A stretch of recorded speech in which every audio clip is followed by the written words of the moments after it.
What up, what up? You are listening to the Locked On NBA Draft Podcast. I'm Rafael Barlow. I run the NBA Draft Junkies website and YouTube channel, which as of today, I am 197 subscribers away from 14,000, which is still kind of shocking to me because, that's like 5,000 more people than a packed game at Cameron Indoor Stadium. So I'm grateful for all the people that are subscribed to my channel, and also grateful for the new audience that I have here on the Locked On Podcast. Today, I want to cover the top point guards or playmakers or floor generals in the 2021 NBA Draft. Now, I believe there could be up to 4 point guards selected in the lottery, depending on how things shake out, how the ping pong balls bounce. Right now, there's like a cluster of teams where they're like a couple games away from having the 4th worst record in the NBA to being a playoff team in a sense. So this is a weird year, as most of you already know, but let's talk about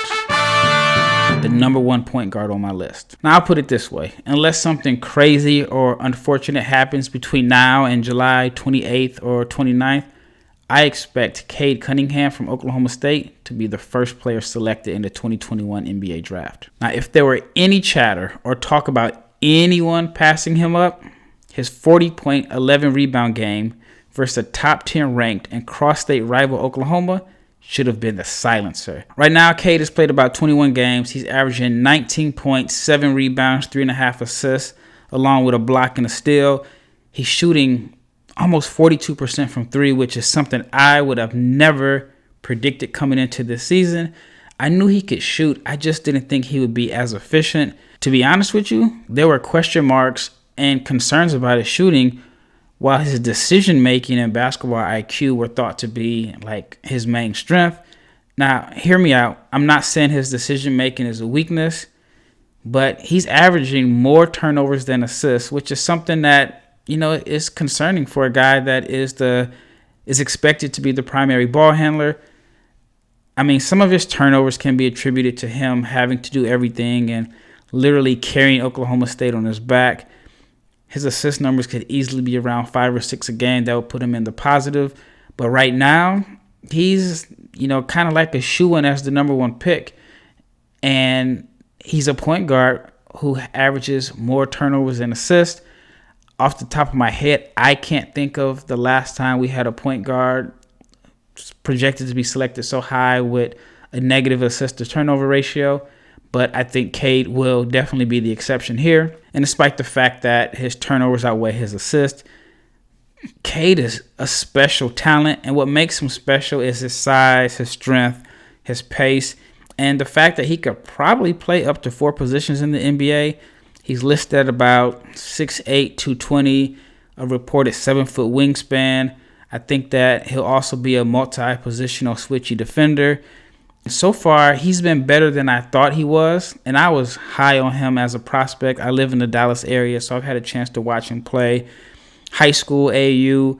I saw him at the Under-19 FIBA World Cup a couple summers ago, and I've just been impressed with his improvement as a shooter and as a shot creator. Now, I knew he could score. I knew he could pass. I knew that he knew how to run a team, but I've been really just impressed with his overall offensive creativity off the bounce this season. I've seen him break down defenders with different moves. He's definitely added some stuff to his toolbox. He's been better than advertised, to be honest with you. Now, there have been a lot of comparisons to Luka Doncic, which is setting the bar high, and it's somewhat unfair because Luka is off to like one of the most historic starts to a professional career in NBA history. Now, if there's anyone in this class that could have a similar impact, like immediate impact like Doncic, I'd have to put my money on Cade. Now, in my opinion, 2 of the top 5 prospects, just overall prospects in this draft class are point guards. Obviously, Cade is number 1. And number 2, I'd have to go with Jalen Suggs as the second best point guard in this class. So coming into this season, I knew that Suggs was a former blue chip quarterback who just happens to be quarterbacking the best team in the country this season. Now, prior to this season, some people saw Suggs as a combo guard or even like a pure 2. And he's been better than advertised like Cade. And I think that his transition from high school and AAU basketball to college basketball it's been easy. On paper, he's averaging about 14 points, 5 rebounds, 5 assists per game to go along with 2 steals. He's been efficient, shooting over 50% from the floor. Now, as far as like his efficiency, let's just talk about the threes. He started off hot, which was highlighted by that Iowa game where he knocked down 7 out of 10 from deep. He's cooled off considerably since then.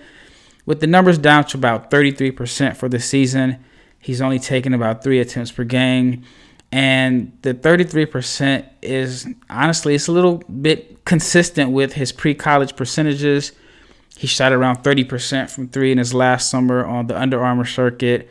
He hovered around the 30% range or lower in previous AAU and FIBA tournaments. So the 33%, like I said, is more consistent than his hot start. I want to say after like his first 7 games, he was shooting like 48% from 3.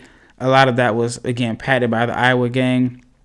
I do think that he'll be a good shooter long term, so it really isn't that big of a concern. But the main thing is I think that he needs to improve from being streaky to consistent. But overall, he's having a phenomenal freshman season. And if I'm not mistaken, his first basket, he caught a lob. And what better way to start your career than have your opening basket as a dunk on Kansas? And I believe it was Marcus Garrett was the player that he dunked on. And Marcus Garrett is definitely not a slouch by any means on the defensive end, which tells you what type of athlete he is. I mean, it's always a benefit when your point guard is a vertical lob threat. Now, Suggs has it all from an athletic standpoint. He's got the speed, burst, he's bouncy, great body control. I like how he's a great athlete, but his game isn't all based off of athleticism. He has some pace to his game, and he's a good decision maker, and he understands how to make the right reads. Now, when I watch him play, I see he has a football background in his game simply by the way he seeks out contact. He likes to play a physical brand of smash mouth basketball. Sometimes I feel he can be a little reckless, but I like the fact that, he brings this physicality to the game. But you can also see that he was a quarterback. He understands how to keep his receivers happy. And in this case, it's not his receivers, but his teammates. He understands how to pass guys open, which is very similar to football. Like you see or you hear the comparisons like Patrick Mahomes passed this guy open, Tom Brady, Peyton Manning passed this guy open. I feel like Suggs does that on the basketball court. There's a particular play that comes to mind where he threw like this cross-court bounce pass to a streaking teammate, and like I said, he just has this ability to like put the ball in the right spot and, like I said, pass guys open. I like how Gonzaga does a good job of maximizing his gifts, just overall talent and his passing ability by putting him in pick and rolls. Sometimes it's tough judging college point guards as pick and roll playmakers because they either don't play in a modern NBA offense or they don't have the roll man or the spacing to make it work.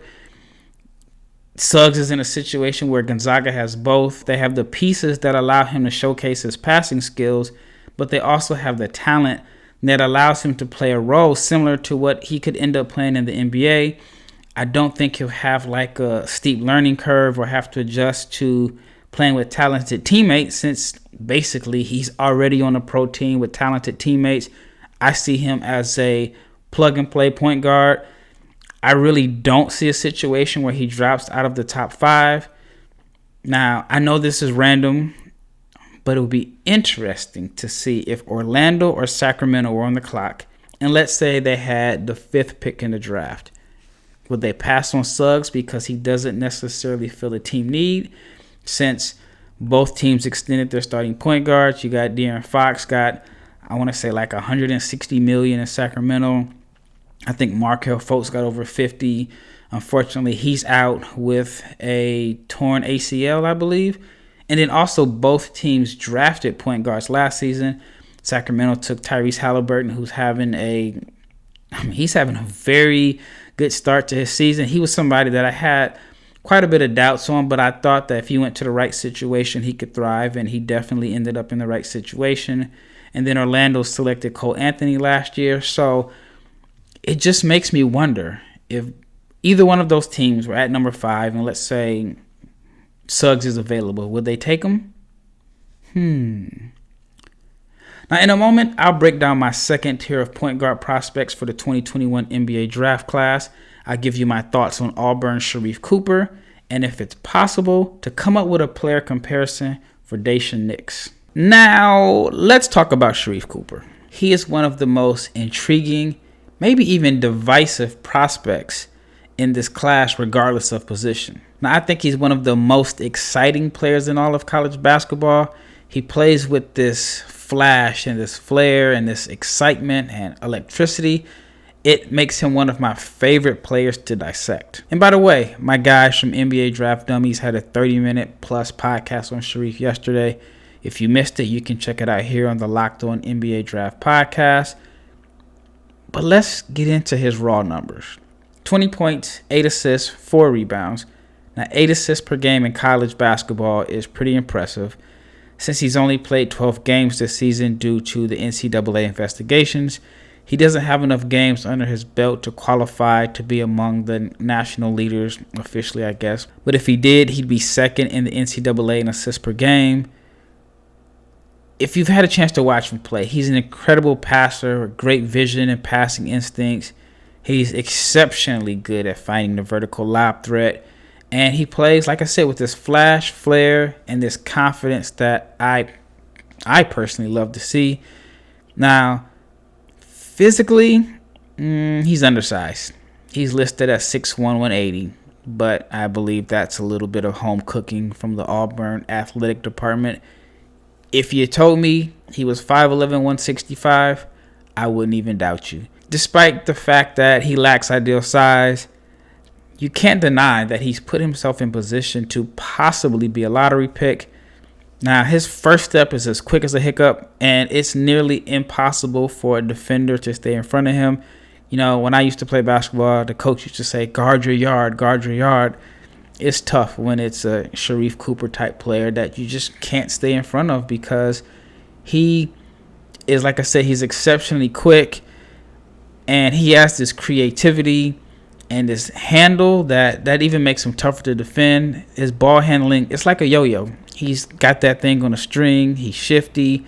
He's tough. He's fearless. Everything that you don't want to guard, especially on the island. What I like also is that he has this advanced understanding of how to draw fouls. He's averaging nearly 9 free throw attempts per game. I have some experience with player development as far as like skills training. I've worked with NBA players, players in the EuroLeague, high school players. And one of the hardest things to teach is how to draw fouls. And he's already an elite foul generator at 9 free throws a game, despite being 180 pounds, allegedly. But dude just exudes confidence. Now, there are some red flags and some big-time areas for concern. His lack of size makes him a target on defense. Think about Trae Young in Atlanta on the defensive end. Cannot front on what Trae does on the offensive end of the floor. But on the defensive end, you know, there are people that say it's going to be tough for the Hawks to win or be a playoff team with him as their best player because of his lack of defense, but that's a whole nother subject. And as far as Cooper, his shooting, yeah. It's let's just say he's shooting 22.8% from 3. He is 13 for 57, and it doesn't help that he shoots this slow, flat-footed set shot where it looks like he's kind of leaning back. The fact that his shot is slow, I think it has a major impact on him playing off the ball. He's only 8 of 24 on catch-and-shoot opportunities as of today. But here's something that's really weird to me, and it's one of the most surprising stats. He struggles in transition. He's only shooting 37% from the floor in the open court. Nearly 20% of his possessions this season are in transition. So he's getting a fair amount of shots in transition. He just hasn't been efficient at all.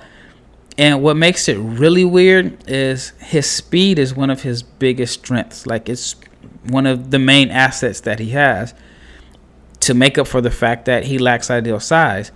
But despite his speed and quickness and even his offensive creativity, he just hasn't been able to play efficiently in the open floor. I do still believe that he'll be a lottery pick, and his game might be suited better for the NBA since he'll have more space to operate and he'll be surrounded by better shooters.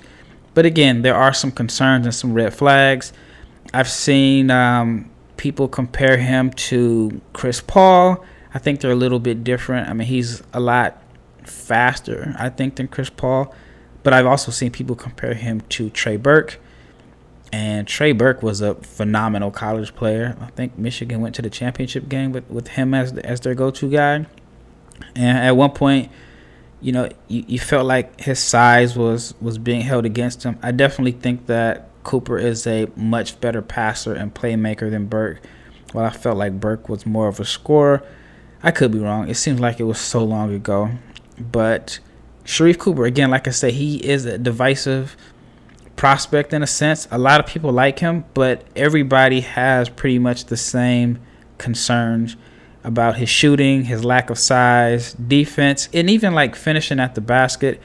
On paper, the numbers aren't bad finishing around the rim, but I do think that he struggles with length and physicality because he's so small. But he's also playing in a congested lane, which is something that he may or may not face as much in the NBA. There were other guys that I had similar concerns about. You know, we didn't think Trae Young was going to be a good finisher around the rim, and Trae Young is like a 30-point scorer. Again, I don't want to keep comparing the two because it's tough to compare him to Trae Young, for example, because Trae Young is a shooter, while Sharife is far from a shooter. But like I said, I still think that he'll end up being a lottery pick, and I believe that NBA spacing will do him a lot of favors. So that's my assessment on Sharif Cooper, who, in my opinion, the most exciting player in college basketball. Now, I've covered the three players that I expect to be selected in the lottery. I think there's one more point guard that has the potential to hear his name called in the top 14, and that is Jaden Springer from Tennessee. 6'4", 204-pound. Now, I think he's a point guard, but I've seen people describe him more as a 2 than a 1. Some see him as a combo, but I think long-term his best position is as a point guard. I see him more so of a guy that could end up being like a game manager. But as far as his numbers this year, he's averaging nearly 13 points a game, 3.5 rebounds, 3 assists. I love the efficiency, 49% from the floor, 47% from 3. Like I mentioned, he has good size and frame at 6'4". He can play both guard spots. I like him as a passer. I think he has good passing instincts. I think he's a creative passer, good feel for the game, good instincts. He makes good decisions. He uses his size to his advantage. He likes to hit his teammates for open shots by throwing skip passes. As far as his athleticism, it's weird. I think he's a good athlete, but he's not like the quick, twitchy, bursty, vertical lob threat. And maybe he just doesn't look that athletic compared to his teammate Keon Johnson, who's just a freak athlete. And then he also has these pawns on his team who can probably touch the sky. So maybe that's the reason why he doesn't look like a great athlete, because he's on the floor with those guys. But again, you know, he doesn't really have like the burst that you're looking for, but he can get to the basket. If I had another knock on him, it would be I think he has a tendency to be too unselfish, but he has shown flashes of being assertive and aggressive the last few games. He had a 20-point game against Auburn, 20 against Vanderbilt, 16 versus South Carolina, 21-point game against LSU. And in the LSU game, he also chipped in 6 rebounds, 7 assists, only 1 turnover. Unfortunately, that was a loss for Tennessee. Another game that is something that I think a lot of scouts are going to review is the Kentucky game. Now, Kentucky's been disappointing this year. And in that game, Tennessee lost by 15 to an underachieving Kentucky team. Springer was only 2 of 11 from the floor and only had 1 assist, 3 turnovers. So I think that's a game that, you know, when you're looking for I guess like some of his weaknesses or flaws, that's a game you may look at. And then, I mean, obviously there's more good games than bad games, but in this business, people try to, they have different games that they point out and they want to see where you stand. But a couple things that I had in my notes. Again, I think he is a good shooter, and the numbers indicate that he has good touch. Now, I think that what's going to help him out around draft time is his age. He's young for his age group, and that's something that I think will definitely work in his favor because he's an upside guy.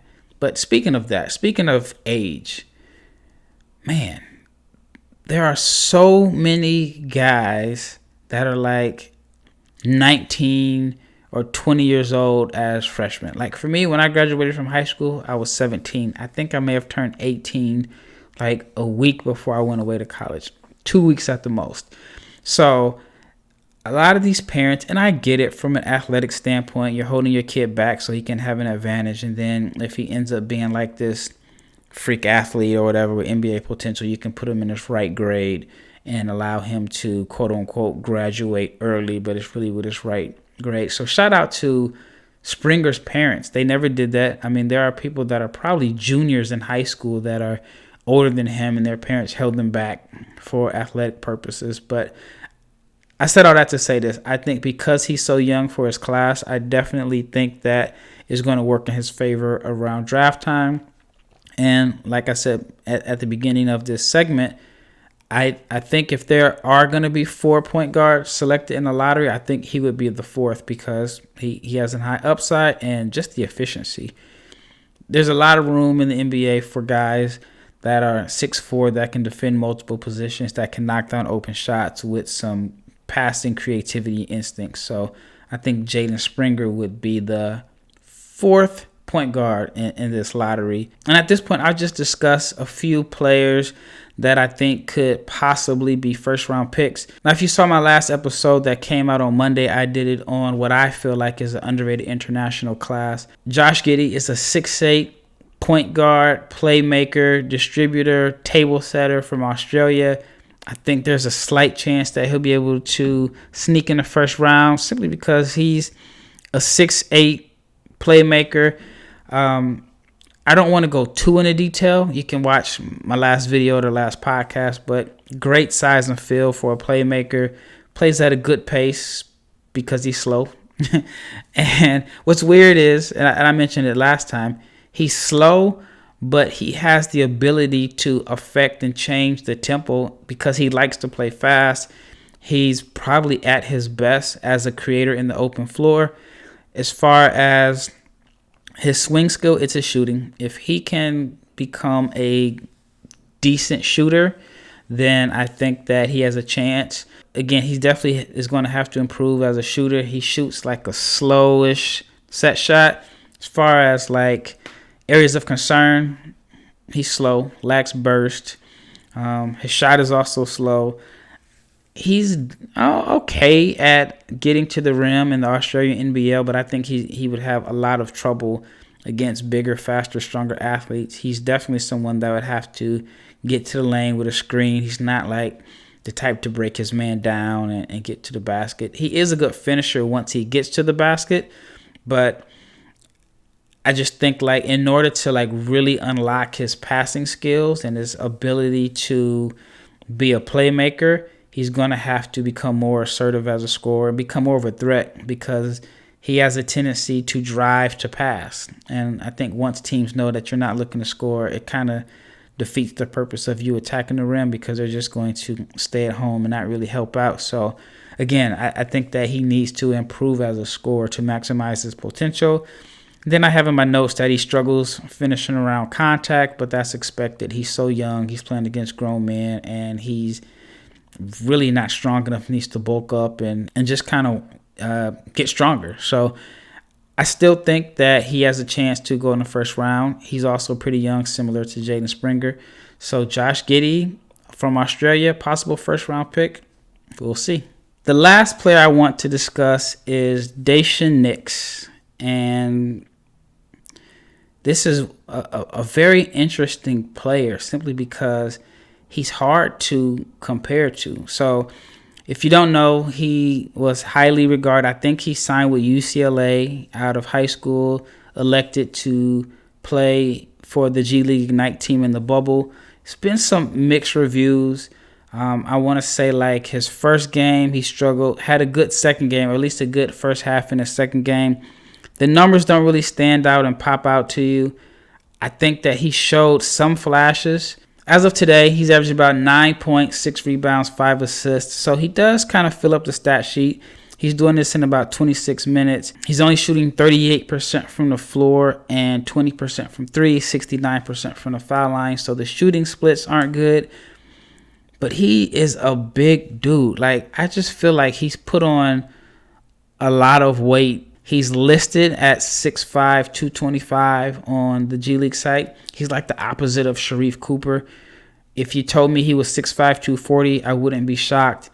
The body type doesn't pass the eye test, but I think that he may have a shot late first round. Somebody may take a shot on him because he's so unique. I think that best case scenario, he could maybe have like this Talon Horton Tucker role in a sense, even though he's not the athlete.